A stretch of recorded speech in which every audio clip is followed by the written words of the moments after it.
Hi, my name's Erin Phillips. I'm the chair of the Stewardship Committee here at Christ the King, and I also run the Little Crown Women's Ministry as well as Magnify 90, a 90-day program from January 1st till March 31st this year, leading up to Easter. I'm really excited to be here talking about small groups and helping to grow our small group community, helping all of us to grow closer to Christ as the body of Christ. So let's get started with our weekly gospel for this Sunday. This is from Matthew. When Jesus was born in Bethlehem of Judea, in the days of King Herod, behold, Magi from the east arrived in Jerusalem, saying, "Where is the newborn King of the Jews? We saw his star at its rising and have come to do him homage." When King Herod heard this, he was greatly troubled, and all Jerusalem with him. Assembling all the chief priests and the scribes of the people, he inquired of them where the Christ was to be born. They said to him, "In Bethlehem of Judea, for thus it has been written through the prophet, and you, Bethlehem, land of Judah, are by no means least among the rulers of Judah, since from you shall come a ruler who is to shepherd my people Israel." Then Herod called the Magi secretly and ascertained from them the time of the star's appearance.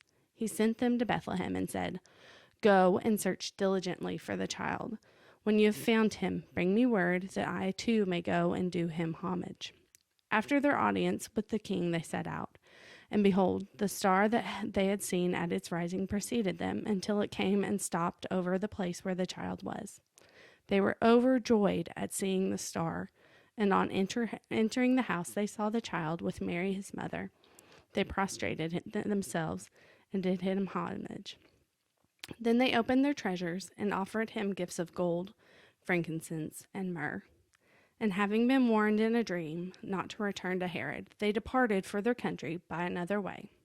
I'm just so struck by the idea of the Magi being overjoyed at seeing the star. Not even at seeing Christ himself, but just the sign of Christ's presence, right? Like in the Old Testament, we hear about the meeting place and the cloud that covers the tent of meeting for the Israelites. And that's the sign. This, again, is the sign of the presence of God. And we're overjoyed by it. Not that it's a passive thing or that it means nothing. No. This is the smoke before the fire, guys. This is the exciting thing for us to see, okay? So where is the star in your life? Where are the signs that Christ is here? Maybe it's those friends who call you to something deeper, right? You can tell they've got something and you want it. Maybe it's those opportunities when we see somebody in need, that we can be Christ to someone else, okay? This is exciting.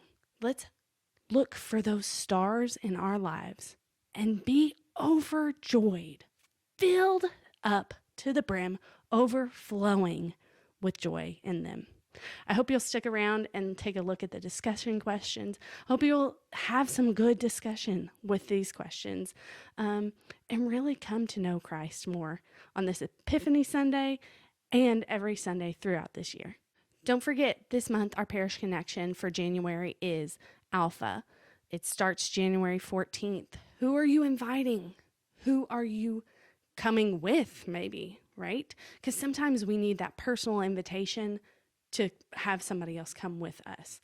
How can you pray? What can you do to grow this? Because, guys, that's also the star, the time where we see God present. Thanks for being a part of our small group community here at the Cathedral of Christ the King. If you liked that video, be sure you stick around for those discussion questions and share it with someone who might be interested in joining our community here at the Cathedral. May God bless you all.